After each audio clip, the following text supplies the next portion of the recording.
ఈ దినము పరిశుద్ధ దినము. దేవుని సన్నిధిలో మనందరం కూడా చేరి ఉన్నాం. చేరి ఉన్నటువంటి మనందరం కూడా శ్రద్ధగా దేవుని యొక్క వాక్యాన్ని మనందరం వినాలని, విని వాక్యానుసారంగా జీవించాలని ప్రభు పేట మీకు తెలియజేస్తూ ఉన్నాను. ప్రభునందు ప్రియులరా, మనందరం కూడా దేవునిని స్తుతించి ఘనపరిచి ఆయనకు స్తుతులు చెల్లించి ఉన్నాము. ఈ సమయము దేవుని యొక్క వాక్యాన్ని మనం పరిశీలన చేయాలని ప్రభు పేట మీకు మనవి చేస్తూ ఉన్నాను. ఈ స్థలంలో నిలవబడి ప్రార్థన చేసి వాక్యాన్ని వివరించడానికి నిలవబడినప్పుడు దేవుని ఆత్మచేత వాక్యాన్ని మీకు వివరిస్తూ ఉంటుండగా మీరందరూ కూడా మీతో పాటు నేను కూడా విని దానిని అనుసరించినప్పుడే మనం రక్షింపబడినటువంటి వారం అవుతూ ఉన్నాం. వాక్యం వినం, మీ మాట మేము లెక్క చెయ్యం అని ఎవరైనా అనుకున్నట్లయితే వారు దేవుని మాట వినడానికి ప్రార్థన చేసుకోవాలని మనవి చేస్తూ ఉన్నాను. ఎందుకంటే సంఘంలో వినేవారు ఉంటారు, విననటువంటి వారు ఉంటారు. విన్నప్పుడే, దేవుని మాటని వినినప్పుడే వాళ్ళ జీవితాల్లో ఆశ్చర్య కార్యాలు మనం చూడగలుగుతూ ఉంటాం. ఇశ్రాయేలీల్లో అనేక మంది కుష్ఠరోగులు ఉండగా సిరియా దేశస్థుడైన నయమాను ఒక్కడే ఏం పొందాడు? స్వస్థత పొందాడు. ఎప్పుడు? మాట విన్నప్పుడు. ఇశ్రాయేలీలందరూ ఆకలితో అలమటిస్తూ ఉంటే సారేపతు విధవరాలు ఒక్క కుటుంబమే దేవుని చేత పోషింపబడింది. అంటే మీతో దేవుడు మాట్లాడు. ఎవరి ద్వారా మాట్లాడతాడు? ఎవరినైతే దేవుడు తన సేవకుడుగా ఎన్నుకున్నాడో. మనం దేవుడు ఎన్నుకోకపోతే మనం సేవకులు అవ్వలేం.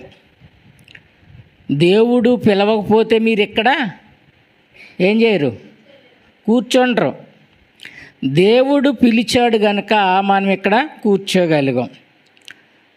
కొందరిని అపోస్తులుగాను, కొందరిని బోధకులుగాను, కొందరిని ఉపదేశకులుగాను, కొందరిని అపోస్తులుగాను, ఇలా దేవుడు ఒక్కొక్కరిని ఒక్కొక్క పని నిమిత్తం ఏర్పరిచాడు. అందుకే మనం ఇక్కడ కూర్చున్నాం. కూర్చున్నటువంటి మనం ఇది నా మాట అని అనుకోకూడదు. ఎవరి మాట ఇది? దేవుడే మాట్లాడుతున్నాడు మీతోనూ నాతో కూడా. ఇప్పుడు నా మనసులో ఏదన్నా చెడు ఉద్దేశం ఉందనుకోండి, ఇప్పుడు మీతో మాట్లాడినప్పుడు అది నాకు కూడా ఏమవుతుంది? తగులుతుంది అన్నమాట. తగిలినప్పుడు ఆ తగిలిన వెంటనే మనం ఏం చేయాలంటే దానిని మార్చుకోవడానికి ప్రయత్నం చెయ్యాలి. ఎందుకంటే మనం చాలా భయంకరమైనటువంటి దినాల్లో ఉన్నాం. చాలా భయంకరమైనటువంటి దినాలు. ఎక్కడో సంఘాల్లో భోగి పండగ చేసినట్టు యూట్యూబ్లో చూస్తూ ఉన్నాం. చూసారా మీరు? భోగి పండగ చేస్తున్నారట చర్చిలో. అంటే చర్చ్ ఏమవుతుందంటే లోకంలో చర్చిలో ఏముండకూడదంటే లోకం ఉండకూడదు. నువ్వు లోకంలో ఉన్నా కనుక లోకంలో ఉన్నవన్నీ మళ్ళీ ఎక్కడికి వస్తున్నాయి? చర్చిలోకి వస్తున్నాయి, మన విశ్వాసంలోకి వస్తున్నాయి. అందుకని అలాంటి భయంకరమైనటువంటి దినాలలో మనం ఉన్నాం కనుక చాలా జాగ్రత్తగా వాక్యాన్ని విని వాక్యానుసారంగా మనం దానిని అంగీకరించి నడవలసినటువంటి వారమై ఉన్నామన్నమాట. ఈ రోజు నుంచి నేను చెప్పబోయేది ఏంటంటే, పౌలు గారు ఎఫెసీ సంఘానికి రాసినటువంటి ఎఫెసీ పత్రిక, ఆ పత్రిక అంతా ధ్యానం చెయ్యాలి అనే ఒక తలంపు దేవుడు నాకు కలిగించినప్పుడు, ఈ ఎఫెసీ పత్రిక చాలా అద్భుతమైనటువంటి పత్రిక. ఇందులో విశ్వాసమును గూర్చి, రక్షణను గూర్చి, అలాగే బాప్తిస్మమును గూర్చి, అలాగే ప్రభువులు ఎంతమందో దానిని గూర్చి, దేవుడెవరో దానిని గూర్చి అనేక సంగతులు ఈ ఎఫెసీ పత్రికలో ఎఫెసీ సంఘానికి పౌలు గారు వ్రాసినటువంటి పత్రిక. ఈ పత్రిక మీరందరూ ఏం చేయాలంటే చదువుతూ ఉండాలి. ఈ పత్రిక అంతా ఒక అధ్యాయం అలా నేను వివరించాలని అనుకుంటూ ఉన్నాను. కనుక మీరందరూ కూడా ఎఫెసీ పత్రిక ఇంటి దగ్గర చదవడం, నేను చెప్పినప్పుడు చాలా జాగ్రత్తగా వినడం, వీలైతే ఇంటికి వెళ్ళిన తర్వాత ప్రసంగం రాయండి. ఏం రాస్తారు? రాసినప్పుడే మీకు జ్ఞాపకం ఉంటుంది. ఇంటికి వెళ్ళిపోయి ఖాళీగా ఉన్నప్పుడు ఓ బుక్కు పెన్నా తీసుకుని బైబిల్ ఎదురుగుండా పెట్టుకొని నేనేమేం మాట్లాడానో ఆ ప్రసంగం మీరు రాయగలిగారు అనుకోండి, అదంతా మీరు విన్నట్టు. రాసింది విన్నట్టే కదా, వింటేనే రాయగలం, లేకపోతే రాయలేం. అప్పుడు మళ్ళీ మీరు రెండో రోజున మళ్ళీ దాన్ని చదివారు అనుకోండి, మళ్ళీ కొన్ని విషయాలు మీకు జ్ఞాపకం వస్తూ ఉంటాయన్నమాట. ఒకసారి రాస్తే ఎన్నిసార్లు చదివినట్టంట? 10 సార్లు చదివినట్టంట. అందుకని ప్రసంగాలు రాయడం నేర్చుకోవాలి ప్రతి ఒక్కరు కూడా. సరే, ఎఫెసీ పత్రికను మనం ధ్యానం చేద్దాం. ఎఫెసీలకు రాసిన పత్రిక 1వ అధ్యాయం నుండి నేను చదువుతూ ఉంటాను, మీరు చూడండి. చూసినప్పుడు చాలా జాగ్రత్తగా దానిని మీరు పరిశీలన చేయాలని మనం చేస్తూ ఉన్నాను. దేవుని చిత్తము వలన క్రీస్తు యేసు అపోస్తులుడైన పౌలు ఎఫెసులోనున్న పరిశుద్ధులను క్రీస్తు యేసునందు విశ్వాసులైన వారికి శుభమని చెప్పి వ్రాయినది. ప్రభునందు ప్రియులరా, పరిశుద్ధులను క్రీస్తు యేసునందు విశ్వాసులైన వారికి ఎవరికి శుభం? ఎవరికి ఆ శుభం అంటే క్రీస్తు యేసునందు విశ్వాసము గలవారికి. ప్రభునందు ప్రియులరా, క్రీస్తు యేసునందు విశ్వాసులైన వారికి అంటే క్రీస్తునందు ఉంచవలసినటువంటి విశ్వాసము. విశ్వాసము అనేది చాలా ప్రధానమైనటువంటిదండి. విశ్వాసము అనేది చాలా ప్రధానం. మనం ఏదైనా వ్యాధి వచ్చినప్పుడు ఒక డాక్టర్ గారి దగ్గరికి వెళ్ళామనుకోండి, ఆయన రాసిన మందులు నువ్వు నమ్మకంతో వేసుకోవాలి. నమ్మకం లేదనుకోండి, ఆ మందులు ఏమవుతాయి? పనిచేయు. అందుకే చాలామంది స్వస్థపరచమని యేసు ప్రభు దగ్గరికి వచ్చినప్పుడు నీ విశ్వాసమే నిన్ను స్వస్థపరచును.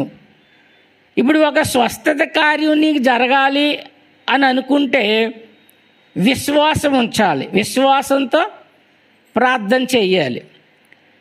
ఇప్పుడు విశ్వాసంతో నువ్వు ప్రార్థన చేసినప్పుడు దేవుడు నీకు ఆ కార్యాన్ని జరిగిస్తాడనమాట. జరిగించినప్పుడు అప్పుడు నీ విశ్వాసం యొక్క స్థితి ఏంటి? నీ విశ్వాసము యొక్క స్థితి ఏమిటి?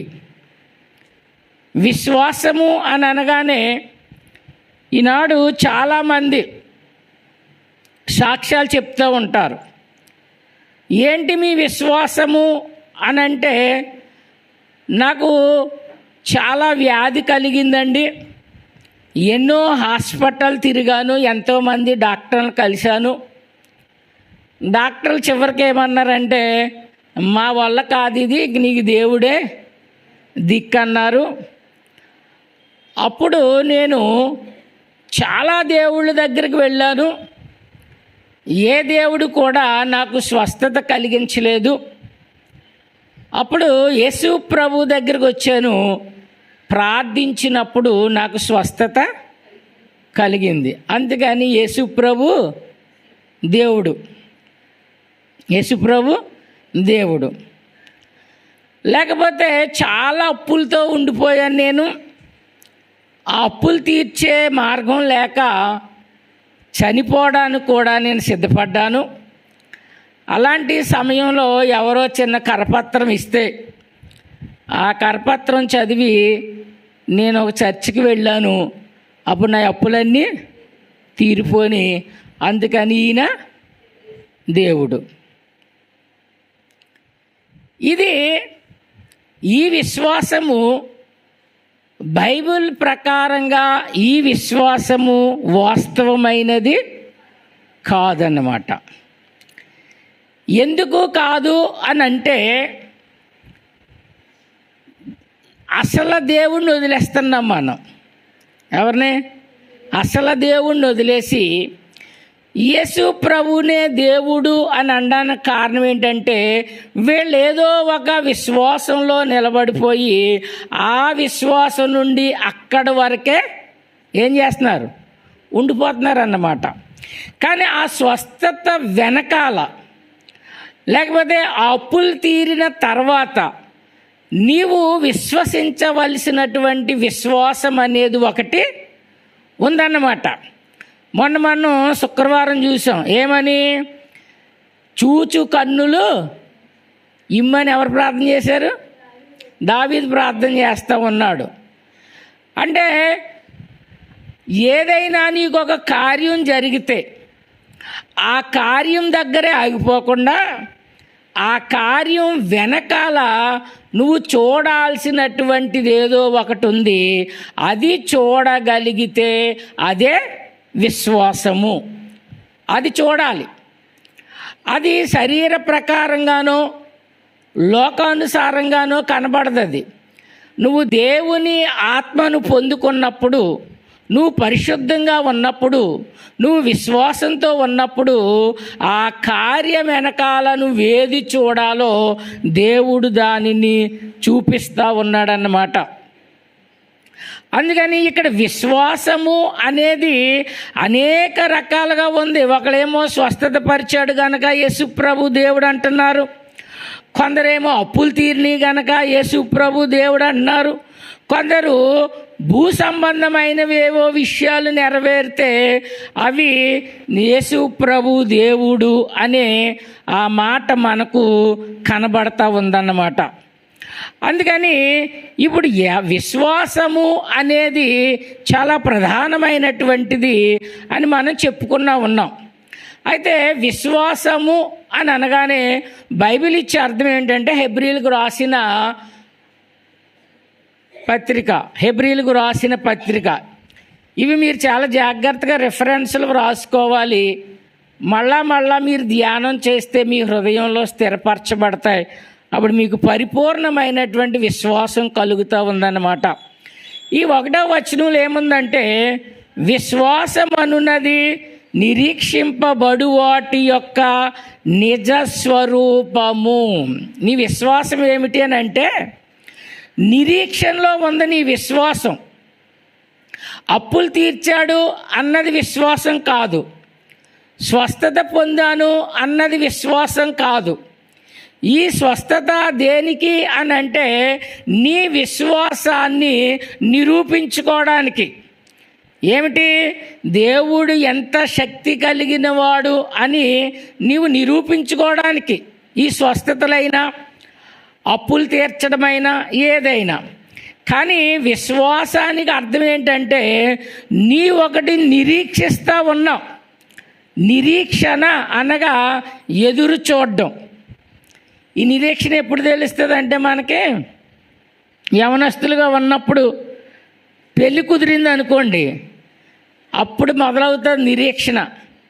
ఎందుకు? ఏ నిరీక్షణ? నాకు ఎప్పుడు పెళ్ళి అవుతుందో, మా ఆయన్ని ఎప్పుడు చూస్తానో, నాకు ఎప్పుడు పెళ్ళి అవుతుందో, నా భార్యని ఎప్పుడు. ఇది నిరీక్షణ, ఎదురు చూస్తూ ఉంటాడనమాట. ఈ తల్లిదండ్రులు ముహూర్తం పెట్టారనుకోండి, ఆ ముహూర్తం వచ్చే వరకు ఏం చేస్తాడు?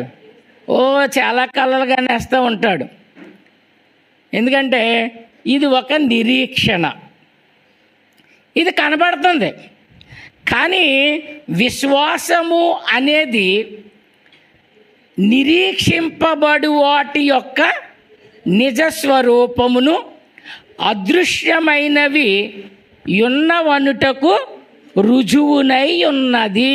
నీ విశ్వాసం దేనికి సాదృశ్యంగా ఉందంటే అదృశ్యము అంటే కనబడేదే, కనబడందా? కనబడనిది. దృశ్యము అంటే కనబడడం, అదృశ్యము అంటే కనబడనిది.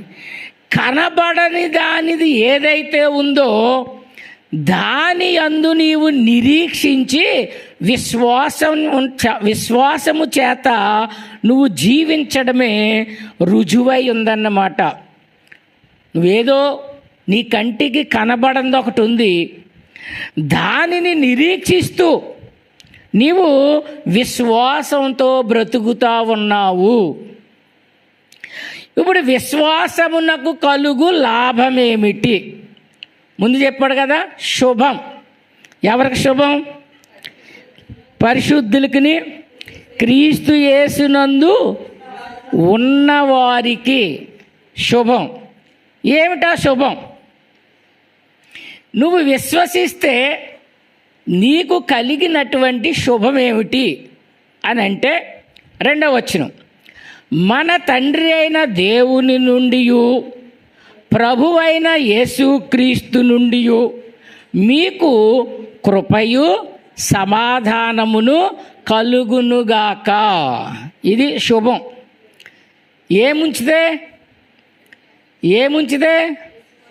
విశ్వాసం ఉంచితే. నువ్వు విశ్వాసివైతే నాకు స్వస్థత కలిగించాడు గనక మరొకసారి నాకు వ్యాధి రాకుండా ఉంటుందని యేసు ప్రభు దేవుడు అని నమ్మవనుకోండి, అది విశ్వాసము కాదు. నీకేదో మేలు జరిగిందని ఆ మేలు వరకే యేసు ప్రభు వారు నాకు రక్షణ ఇచ్చాడు అని అనుకుంటే అది విశ్వాసం కాదు. స్వస్థత నొందిన మనం మళ్ళా అస్వస్థత రాదా? వస్తుందా? రాదండి. వస్తుంది. కాలాన్ని బట్టి వస్తుంది, గాలి ద్వారా వస్తుంది, మనుషుల ద్వారా వస్తుంది. కనుక ఒకసారి స్వస్థత జరిగితే ఆ స్వస్థతే నీవు దేవుడు, యేసు ప్రభు దేవుడు అని నువ్వు నమ్మితే ఆ విశ్వాసము వ్యర్థము.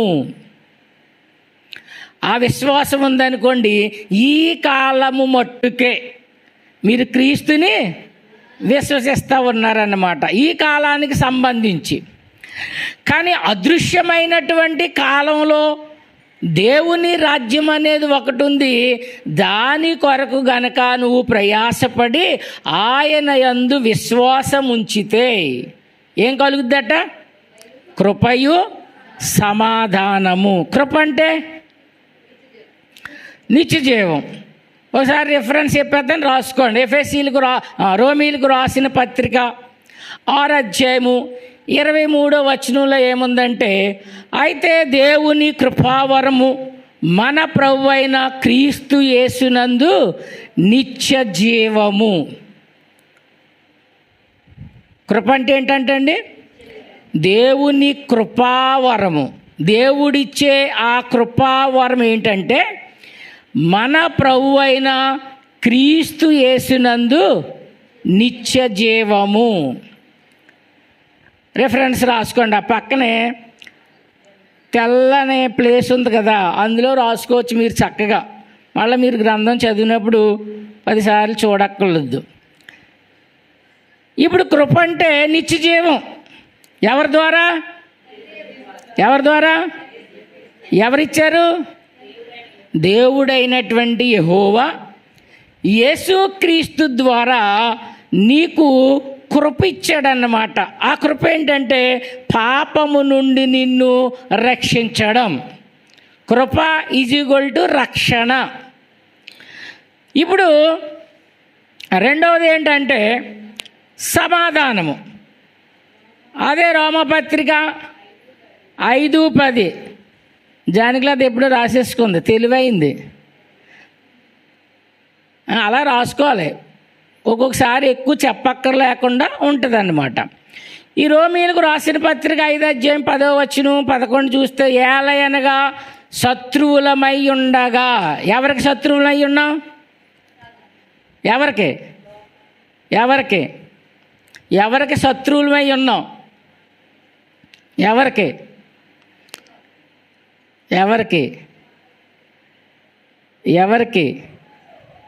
దేవునికి శత్రువులమై ఉన్నాం. ఎందుకు? పాపంలో మనం జీవిస్తూ ఉన్నాం గనుక, లోకంలో బ్రతుకుతూ ఉన్నాము గనుక, శరీరాశ, నేత్రాశ, జీవపు డంబముతో మనం బ్రతుకుతున్నాం గనక మనలో ఏముంది? పాపం ఉంది. ఇప్పుడు ఆ పాపమును బట్టి ఎవరికి శత్రువులమై ఉన్నాం? దేవునికి శత్రువులమై ఉన్నాం. శత్రువులమై ఉండగా ఆయన కుమారుని మరణము ద్వారా మనము దేవునితో సమాధానపరచబడిన ఎడల. ఎవరితో సమాధానం? ఇప్పుడు ఎవరెవరికి గొడవ వచ్చింది? ఇప్పుడు మనకి దేవునికి గొడవ అంటే ఏంటి? పాపం. ఆజ్ఞ అతిక్రమించడమే పాపం. ఆజ్ఞ ఎప్పుడైతే అతిక్రమించామో మనలో పాపం ప్రవేశించింది. మనలో పాపం ఎప్పుడైతే ఉందో దేవునికి శత్రువులమై ఉన్నాం. ఇప్పుడు దేవునికి మనకి శత్రుత్వం ఉంది. ఏం లేదు? సమాధానం లేదు. అక్కడున్న మాటలే. మళ్ళీ ప్రేమ దగ్గరికి ఎందుకు? అక్కడున్న మాటలే, బయటికి వెళ్ళక్కర్లేదు. అక్కడున్న మాటలే. ఏం లేదు, మనకి సమాధానం లేదు. అంచేత ఎవరి ద్వారా సమాధానాన్ని ఏర్పరచుకున్నాడంటే ఆయన కుమారుని మరణము ద్వారా మనము దేవునితో సమాధానపరచబడిన ఎడల, సమాధానపరచబడిన వారమై ఆయన జీవించుట చేత మరి నిశ్చయముగా రక్షింపబడుదుము. విశ్వాసం ఒకటి వచ్చింది, కృప ఒకటి వచ్చింది, సమాధానం వచ్చింది. ఈ సమాధానము కృప వలన కలిగేది ఏంటంటే రక్షింపబడడం. ఎక్కడి నుండి? అక్కడే ఉంది. పైకి వెళ్ళొద్దు, వేరే చోటకి వెళ్ళొద్దు, అక్కడే ఉంది. ఎక్కడి నుండి? పైనుంది చూడండి. దేవుని ఉగ్రత నుండి. అండి, దేవుని ఉగ్రత నుండి మనం ఏం చేయబడుతున్నామంటే సమాధానపరచబడిన వారమై యేసు ప్రభువారు జీవించుట చేత నీవు కూడా ఏం చేస్తున్నావట? రక్షింపబడుదుము. ఎక్కడి నుండి రక్షణ? దేవుని ఉగ్రత నుండి. దేవుని ఉగ్రత ఏంటంటే అగ్నిగుండం. ఆ అగ్నిగుండం నుండి నీవెప్పుడైతే యేసుక్రీస్తు ద్వారా దేవునితో సమాధాన పడినప్పుడు. కానీ వేళ క్రైస్తవుల యొక్క విశ్వాసం ఏమిటంటే యేసుక్రీస్తే దేవుడు. అని ఎక్కడ చెప్పబడడం లేదు. ఇది వాక్యం అంగీకరించలేరు చాలామంది. కానీ ఎక్కడ యేసుప్రభు నేను దేవుడని కానీ, యేసుప్రభు దేవుడని అపోస్తులు కానీ ఎక్కడ చెప్పలేదు. అయితే ఇక్కడ మనం కొంత పరిశీలన చేద్దాం. రక్షింపబడుదుము 11వ వచనం. అంతేకాదు మన ప్రభు అయిన యేసుక్రీస్తు ద్వారా మనము దేవుని యందు అతిశయపడుచున్నాము. ఎవరు ఎందటండి? ఎందుకు? తన కుమారుని మరణము ద్వారా దేవుడు నీతో సమాధానపడి నిన్ను అగ్నిగుండంలోకి వెళ్లకుండా, తన ఉగ్రతలో నుండి నిన్ను వెళ్లకుండా నిన్ను రక్షించాడు గనుక నువ్వు ఎవరి యందు అతిశయపడాలి అని అంటే దేవుని యందు అపోస్తులు అతిశయపడుదుము అన్నారు, పడుచున్నాము అన్నారు. వాళ్ళ అతిశయం ఏంటంటే దేవునిని బట్టి. మన విశ్వాసులు అతిశయం ఏంటంటే క్రీస్తుని బట్టి. ఇక్కడ వాక్యాన్ని వాక్యంగానే చూడాలి. ఆయన ద్వారానే మనము ఇప్పుడు సమాధాన స్థితి పొంది ఉన్నాము. ఇప్పుడు ఏమొచ్చింది? కృప వచ్చింది. మళ్ళీ ఏమొచ్చింది? సమాధానం వచ్చింది. ఈ కృప సమాధానము ఈక్వల్ టు రక్షింపబడడం.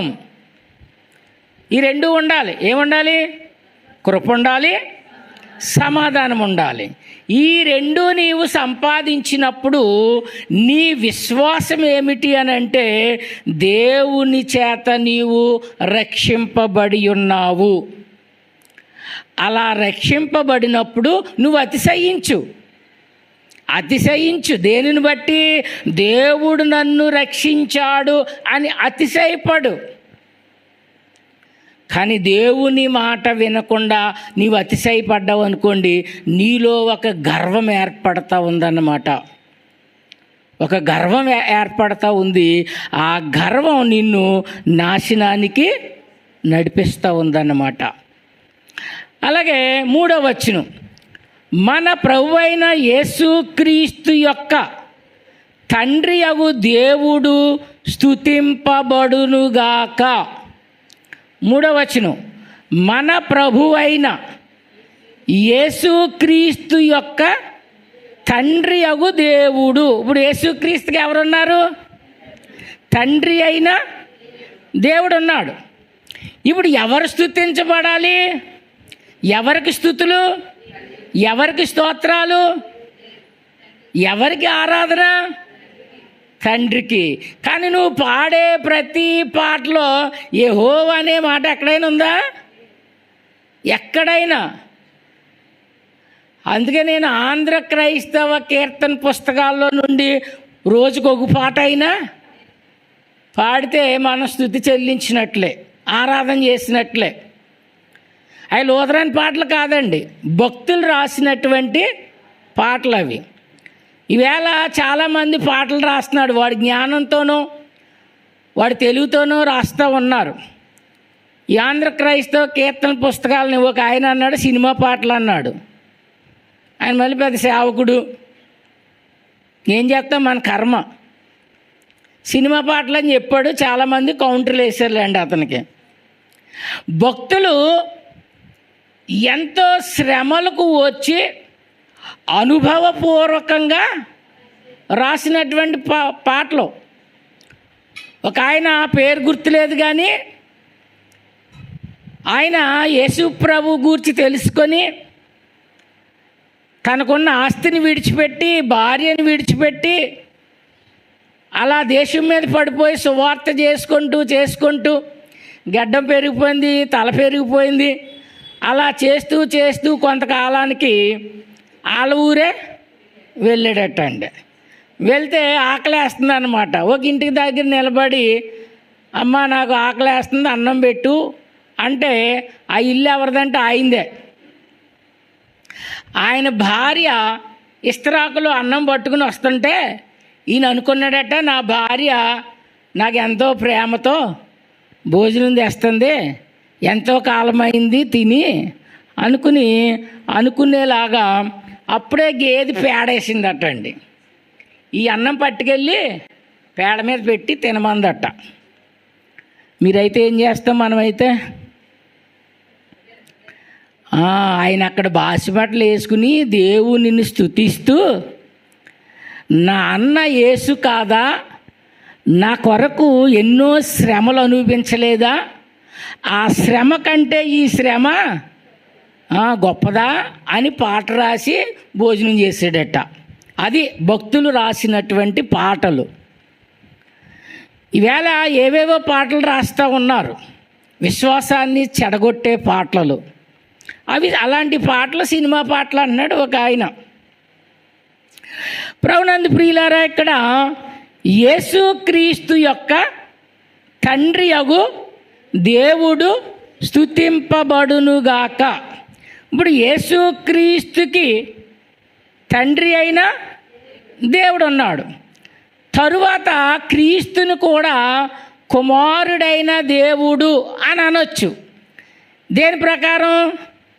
యెషయా గ్రంథం 9:6 దేవుడని పేరు పెట్టబడును అని ఉంది కనుక మనం అది వాడచ్చు, వాడినా తప్పు లేదు. కానీ సువార్తల దగ్గర నుంచి ప్రకటన గ్రంథం వరకు ఎక్కడ చూసినా యేసుక్రీస్తుని ప్రభువు ప్రభువు ప్రభు అనే వర్ణించడం జరిగిందన్నమాట. అంటే దేవుడు అనడం తప్పు అనడం లేదు. మొదటి దేవుడు ఎవరు? నీ హృదయంలో యెహోవాను దేవుడుగా ప్రతిష్ఠించుకోవాలి. తర్వాత ఆయన దేవుడు అని అనమన్నాడు కనుక నువ్వు క్రీస్తుని దేవుడు అని అనొచ్చు అన్నమాట. ఇప్పుడు ఈ విషయాన్ని మనం అలాగ ఆలోచన చేసినప్పుడు యేసుక్రీస్తునందు పరలోక విషయములలో ఆత్మ సంబంధమైన ప్రతి ఆశీర్వాదమును మనకు అనుగ్రహించెను. అక్కడ ఒరిజినల్గా ఏముందంటే అండి, ఆత్మీయ ఆశీర్వాదములన్నిటితోనూ, ఆత్మీయ ఆశీర్వాదములన్నిటితోనూ యేసుక్రీస్తు ద్వారా మనకి ఏం చేశాడట? అనుగ్రహింపబడెను. అనుగ్రహింపబడనంటే ఎవరు అనుగ్రహించారు ఆయనకి? తండ్రి అయినా. అందుకు దేవుణ్ణి మనం ఏం చేయాలి? స్తుతించాలి. అందుకు దేవుడు, తండ్రి అయినటువంటి దేవునిని ఆయన ఎలా స్తుతిస్తూ ఉన్నాడో మనం కూడా అలాగే స్తుతించాలట. ఎందుకంటే ఈ కృప, ఈ సమాధానము ఎవరి ద్వారా వస్తుంది అనంటే కీర్తన గ్రంథము 72:17 చూద్దాం. కీర్తన గ్రంథము 72:17 అతని పేరు నిత్యము నిలుచును, అతని నామము సూర్యుడున్నంత కాలము చిగుర్చుచూ నుండును, అతనిని బట్టి మనుషులు దీవింపబడుదురు, అన్యజనులందరూ అతడు ధన్యుడని చెప్పుకొందిరన్నమాట. అందుకని ఎందుకు యేసు ప్రభునందు విశ్వాసం ఉంచాలి అనంటే, ఏమని విశ్వాసం ఉంచాలి అనంటే, తండ్రి అయినటువంటి దేవుని చేత కుమారుని ద్వారా మనకు కృపయు సమాధానాన్ని అనుగ్రహిస్తూ ఉన్నాడు గనుక దేవుని చేత అనుగ్రహింపబడినటువంటి వాడు అని యేసుక్రీస్తునందు నీవేం చేయాలంటే విశ్వాసం ఉంచాలి. 4వ వచనం ఎట్లనగా తన ప్రియుని యందు. ఎవరు ప్రియుడు? తన ప్రియుడు ఎవరు? యేసు ప్రభు. ఎందుకంటే బాప్తీసం ఇచ్చినప్పుడు, బాప్తీసం పొందగానే ఆకాశంలో నుండి ఏమొచ్చింది శబ్దం? ఈయన నా పౌరమంటారు. మళ్ళీ నేను ఏం శబ్దం వచ్చిందంటే పౌరమంటారు. ఈయన నా ప్రియ కుమారుడు, ఈయన యందు నేను ఆనందించుచున్నాను. ఎందుకు ఆనందించుచున్నాను అని చెప్పవలసిన అవసరం వచ్చిందంటే, దేవుడు ఆయనకి ఏదైతే ఆజ్ఞాపించాడో ఆజ్ఞాపించినటువంటి ప్రతీదీ నెరవేర్చడానికి వచ్చాడు గనక, నెరవేర్చాడు గనక. ఆ యోహాను 17:3-4 దగ్గర చూస్తే ఏమంటాడంటే, నీవు నాకు అప్పగించిన పనిని నేను సంపూర్తిగా నెరవేర్చి తిని, అందుకు ప్రియమైన కుమారుడయ్యాడు. ఇప్పుడు నీవు కూడా ప్రియమైన కుమారుడివి, ప్రియమైన కుమార్తెవు అని పిలిపించుకోవాలంటే దేవుడు నీకొక పని అప్పగించాడు. నిన్నొకలా జీవించమన్నాడు, ఇంకొకరిని ఆ మార్గంలోకి నడిపించమన్నాడు. ఈ పని నువ్వు చేసినప్పుడు నీవు కూడా ప్రియమైన కుమారుడివి, ప్రియమైన కుమార్తె అవుతా ఉన్నావు. తన కృపా మహిమకు కీర్తి కలుగునట్లు తన చిత్త ప్రకారమైన దయా సంకల్పము చొప్పున యేసుక్రీస్తు ద్వారా తనకు కుమారులుగా స్వీకరించుటకై. ఎవరి ద్వారా కుమారులు అవ్వాలి ఇప్పుడు మనం? యేసుక్రీస్తు ద్వారా దేవునికి మనం కుమారులు అవ్వాలి. అందుకు అలా కుమారులు అయ్యే స్థితి నీవు సంపాదిస్తే నీవు రక్షించబడ్డావు, నీ ఎడల కృప ఉంది, నీ ఎడల సమాధానం ఉంది అని మనం గ్రహించుకోవాలి. నీ విశ్వాసాన్ని నువ్వు గ్రహించుకోవాలి. ఒక్కొక్కసారి నీ విశ్వాసాన్ని పరీక్షిస్తూ ఉంటాడనమాట. నీకు ఏదన్నా వ్యాధి వచ్చిందనుకోండి, నీ విశ్వాసం పరీక్షించుకోవచ్చు. నేను ఎంత విశ్వాసంతో ఉన్నాను, నా విశ్వాస బలం ఎంత అని నీకు నువ్వేం చేయొచ్చు, ఎలా పరిశీలించుకుంటాం? నీకేదో శ్రమ వచ్చింది, ఏదో శోధన వచ్చింది, దానిని ఒక్కొక్కసారి విశ్వాసము ద్వారా ఏం చేయాలంటే నీవు విశ్వాసాన్ని పరీక్షించుకోవచ్చు. పోయిన సంవత్సరం ఫిబ్రవరి 4వ తారీఖుని ఎక్కడికో పెళ్ళికి వెళ్తుంటే బండి జారిపోతుంటే కాసినప్పుడు ఇక్కడ నిప్పు పట్టింది, కరుక్కుమనిది అన్నమాట. ఓ 2 నెలలు వదిలేసాను తగ్గిపోద్దేమో అని, తగ్గలేదు. అప్పుడు హాస్పిటల్కి వెళ్ళాను. హాస్పిటల్కి వెళ్తే ఎక్స్రే తీశారు, బ్లడ్ టెస్ట్ చేశాడు, ఓ 10 రోజులు మందులు రాశారు. ఏమీ లేదండి, అక్కడ ఏం కనబడలేదు, అంతా బాగానే ఉంది, మందులు వాడండి తగ్గిపోద్ది అన్నాడు. మందులు వాడాను కానీ ఏం అవ్వలేదు, తగ్గిపోలేదు. కరుక్కుమంటూనే ఉంటుంది, నొప్పి వస్తూనే ఉంటుంది. అప్పుడు నాకు ఒక ఆలోచన వచ్చింది. డాక్టర్ గారు ఏమీ లేదంటున్నాడు, కానీ ఇక్కడ నొప్పి అలాగే ఉంది. అప్పుడు నా విశ్వాస బలమెంతో నిరూపించుకోవాలి అని అనుకున్నాను. అనుకుని, ప్రభువా నా విశ్వాసం బలమైనది అయితే నాకు ఈ నొప్పి తగ్గిపోవాలని ఆ చెయ్యి అక్కడ వేసుకుని అలా ప్రార్థన చేసుకున్నాను. ఈరోజున ఏం లేదు. అప్పుడు నేను ఏంటి, విశ్వాసంలో ఉన్నాను, తప్పిపోలేదు, విశ్వాసంలో ఉన్నాను.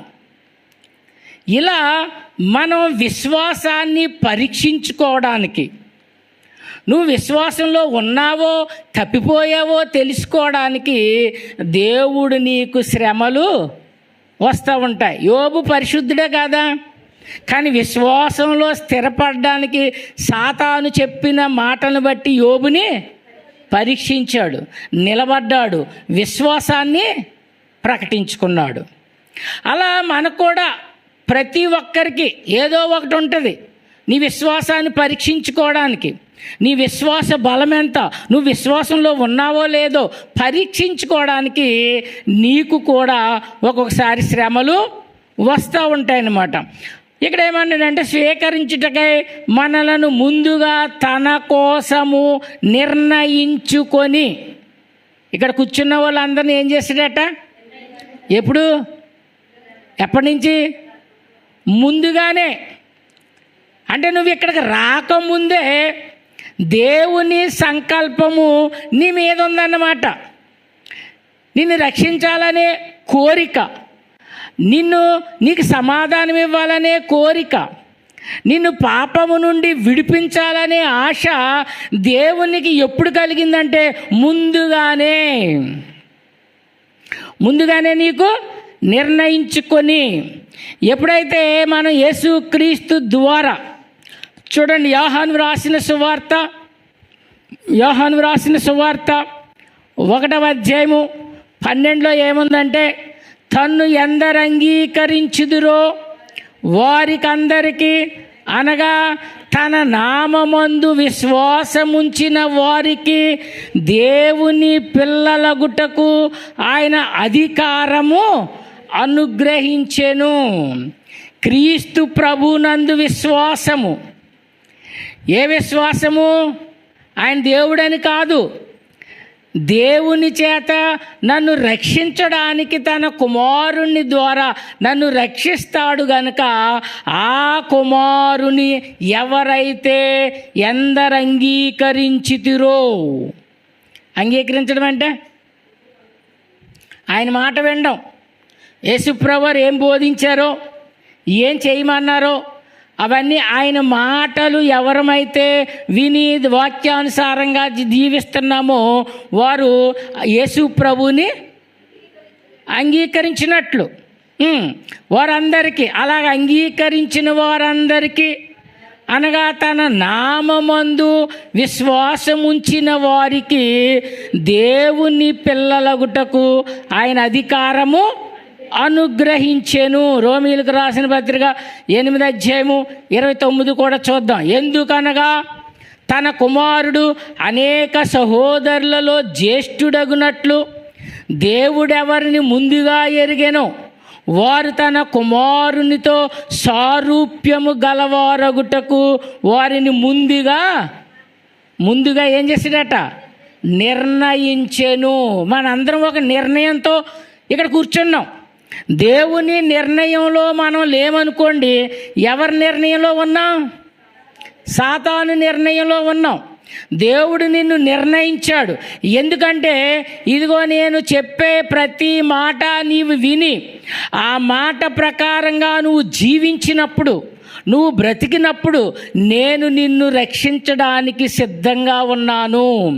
అంచేత మీరు ఎవరి యందు విశ్వాసం ఉంచాలో, ఏమని విశ్వసించాలో ఇవన్నీ కూడా మనం తెలుసుకొని వారు తన కుమారునితో సారూప్యము గలవారమగుటకు. సారూప్యము అంటే క్రీస్తులాగా, క్రీస్తు స్వరూపంలాగా మనం ఏమవ్వాలట? మారిపోవాలి. స్వరూపము ఎవరు చూశారు? ఆయన స్వరూపం ఎవరు చూశారు? యేసుప్రభు స్వరూపం చూసిన వాళ్ళు ఎవరు అండి? రూపాంతర కొండ మీద జరిగిందేంటి? రూపాంతర కొండ మీద జరిగిందేంటి? 3 శిష్యులు తీసుకెళ్ళాడు. ఆ రూపం ఎలాగుందో వాళ్ళు చూశారు. ఆ రూపంలాగా మనం ఏమవ్వాలి? మారాలటండి. అలా మార్చబడ్డానికే నిన్ను తీసుకొచ్చి ఇక్కడ ద్రాక్ష తోట అయినటువంటి ఈ తోటలో అంజూరపు మొక్కలా నిన్ను ఏం చేశాడు? నాటాడనమాట. ఇప్పుడు వింటే ఫలిస్తావు, వినకపోతే నాశనమే. వింటే ఫలిస్తావు, వినకపోతే నాశనమే. అంచేత ఆయన సారూప్యము గలవారిగా, ఆయన స్వరూపం ఎలా ఉందో ఆ స్వరూపానికి నువ్వు మార్చబడాలి. ఆయన స్వరూపం ఎలా మార్చబడిందంటే, సిలువేసి మరణించిన తర్వాత, పాతిపెట్టేసిన తర్వాత శిష్యులందరూ తలుపులు వేసేసుకుని ఒక గదిలో కూర్చుంటే ఆయన బాడీ ఎలా వచ్చేసింది? అలా వచ్చేసిందట తలుపులో నుంచి. అంటే అలాంటి స్వరూపం నువ్వు సంపాదించకపోతే నువ్వు రేపు నిత్య రాజ్యంలోనికి ఏం చేయలేవు, వెళ్ళలేవన్నమాట. ఈ రక్త మాంసాలు దేవుని రాజ్యాన్ని స్వతంత్రించుకొన నేరవు. అందుకని యేసు ప్రభు సారూప్యంలాగా నువ్వు మారకపోతే, అలా నువ్వు మార్చుకోకపోతే, నీ శరీరం అలా మారకపోతే రేపు నువ్వేం చేస్తావంటే పరలోకానికి వెళ్ళాలనుకున్నప్పుడు ఆ గుమ్మం దగ్గర నిన్ను అడ్డుపెట్టి పక్క త్రోవకి వెళ్ళమంటాడన్నమాట. అందుకని నీ జీవితకాలం చాలా విలువైనటువంటిది. నీకు కొద్దిపాటి సమయం, 90 సంవత్సరాలే.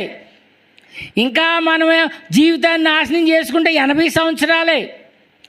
ఇంకా చెడు అలవాట్లు ఉంటే 70 సంవత్సరాలే.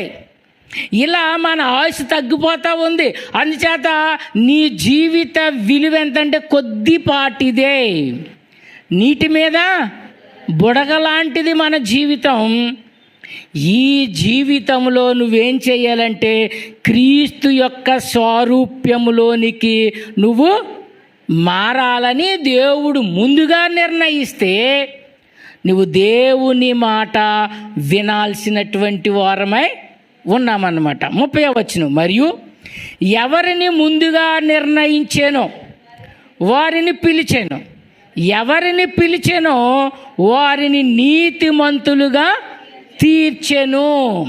ఇప్పుడు మనం ఆ స్థితికి రావాలండి. మనం ఈ స్థితికి రావాలి. అలా స్థితికి నీవు వస్తే నీవు రక్షింపబడినటువంటి గుంపులో ఉన్నావన్నమాట.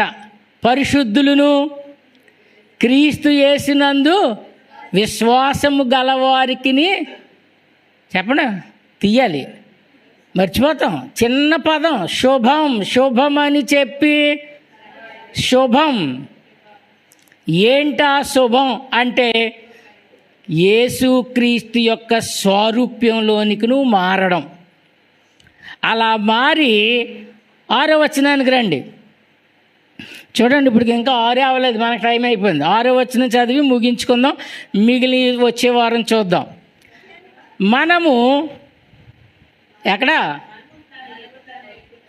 మనము తన ఎదుట పరిశుద్ధులమును నిర్దోషములనై ఉండవలెనని జగత్ పునాది వేయబడక మునిపే ప్రేమ చేత ఆయన క్రీస్తులో మనలను ఏర్పరచుకొని. ఎప్పుడు ఏర్పరచుకున్నాడటండి మనల్ని? జగత్తు పునాది వేయబడక మునుపు. అంటే మనం ఎప్పుడున్నామంటే దేవునిలో ఎప్పుడో, ఈ భూమి ఆకాశాలు సృష్టించక మునిపే నువ్వు దేవునిలో ఉన్నావు. దేవునిలో ఉన్నటువంటి నిన్ను మనిషిగా ఈ భూమి మీదకి ఎందుకు పంపించాడు అనంటే తన ఎదుట పరిశుద్ధులమును నిర్దోషులమై ఉండాలని. ఇప్పుడు నువ్వు దేవుని మందిరానికి వచ్చి దేవుని వాక్యాన్ని వింటున్నావంటే 2 పనులు: పరిశుద్ధంగా ఉండడం, ఏ దోషము లేకుండా నీవేం చేయాలంటే అలా క్రీస్తులో జీవించడానికి, క్రీస్తు వలె జీవించడానికి మనలను ఏర్పరుచుకొనేను. నువ్వు ఎప్పుడున్నావంట దేవుని చిత్తంలో? ఎప్పుడున్నావట? జగత్ పునాది వేయబడక మునుపే క్రీస్తులో నిన్ను ఏర్పరచుకున్నాడు. దేవుడు నిన్ను ప్రేమించి, దేవుడు నిన్ను ప్రేమించి నీకు మంచి కుటుంబాన్ని ఇచ్చి, మంచి పిల్లల్నిచ్చి, మంచి సంఘాన్ని ఇచ్చి, ఎందుకు అనంటే నువ్వు పరిశుద్ధంగా ఉండి నిర్దోషముగా ఉండి మళ్ళా దేవుని యొక్క నిత్య రాజ్యంలో నీ ఉంటావని దేవుడు ఈ జీవితాన్ని మీకిస్తే మనం ఏం చేస్తున్నాం? లోకంలోకి వెళ్ళిపోతా ఉన్నాం. శరీరాశ, నేత్రాశ, జీవపు డంబము. మన శరీరాలను పాడు చేసుకుంటా ఉన్నాం, మన జీవితాలను పాడు చేసుకుంటా ఉన్నాం. అనవసరమైనటువంటి అలవాట్లతో మన సంసారాలు పాడు చేసుకుంటా ఉన్నాం, మన పరిశుద్ధమైన జీవితాన్ని పాడు చేసుకుంటా ఉన్నాం.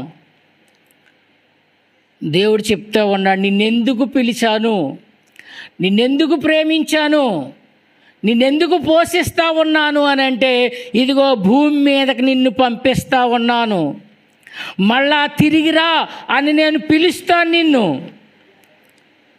నరులారా తిరిగి రండి అని ఆయన సెలవిచ్చుచున్నాడు. మనుషులను మంటికి మార్చుచున్నాడు.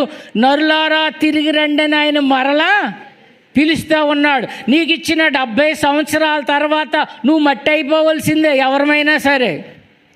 ఆ మట్టిలో నుండి నిన్ను పిలిచినప్పుడు నువ్వెలా ఉండాలంటే పరిశుద్ధమైనటువంటి వారిగా, నిర్దోషమైనటువంటి వారిగా నువ్వు తిరిగి లేస్తే అప్పుడు నీకు కృపయు సమాధానము రక్షణ కలిగిందన్నమాట. అలా లేపబడలేదనుకోండి మన జీవితం ఏంటంటే దేవుని యొక్క ఉగ్రతకు వెళ్ళిపోతూ ఉన్నాం.